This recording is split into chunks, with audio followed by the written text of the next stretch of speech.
Alright,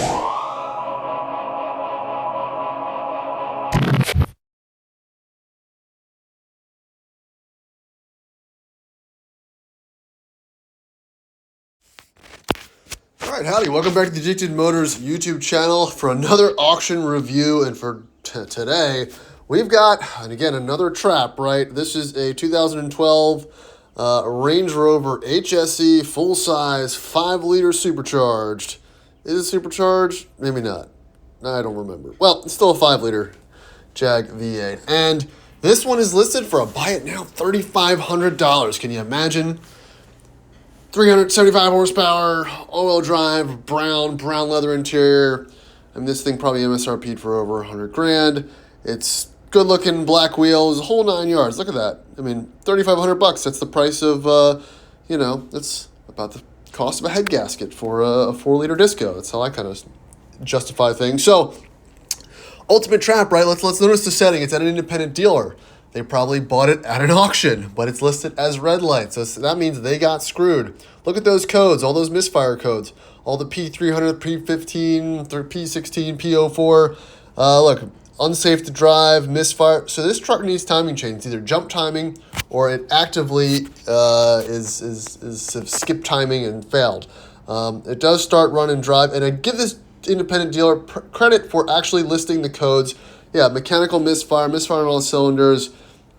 It's not just a misfire though. That's a symptom of skip timing or jump timing or bad guides. It's the whole 9 yards. But I give them credit, I guess, for listing that and not just saying engine something, or you know what I mean. They're fairly honest about the fact that this thing needs a whole lot of work. Again, lower miles, but it's right in that kind of red zone for timing chain guide failure for this truck.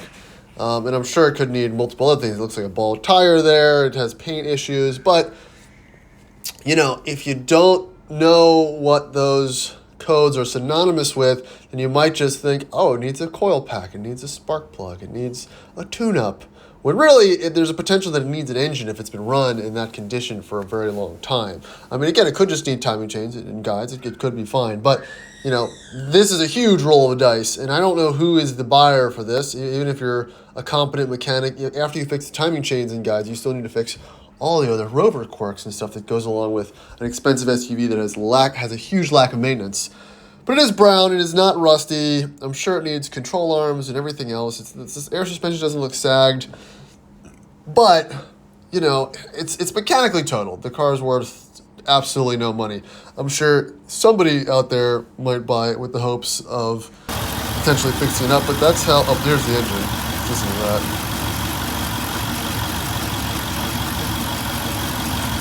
Yep. I mean, obviously, you're not going to hear it as pronounced after it's running. It's really on startup. You'll hear the rattle, the death rattle, if you want to call it. So, yeah, that's a tough one to project when you're doing a quick video. But look, they're going to show the codes and, you know, being fairly honest about it. And most of these just says red light as is, engine issue. You know what I mean? So the average person goes, I can fix it. I can save her. I'll be the one to make it right. Well, sorry, bud. You and everybody else. So, you know, these cars just get perpetually just shuffled down the dealer auction pipeline until, I guess, they end up at a scrapyard. I'm not sure. There's this whole new scenario, right, of these mechanically totaled cars that aren't really worth saving but are worth more money in parts. But the U.S. market doesn't have a huge secondary parts scene, so they just kind of get passed around. I guess the only winners are the different auction companies that get their storage fees and the shippers that at least it starts and moves so they can get it out of there. So that's going to be it for this video. Thanks for watching. Please like and subscribe. Drop a comment below. What do you think about this truck? And we'll see you in the next video.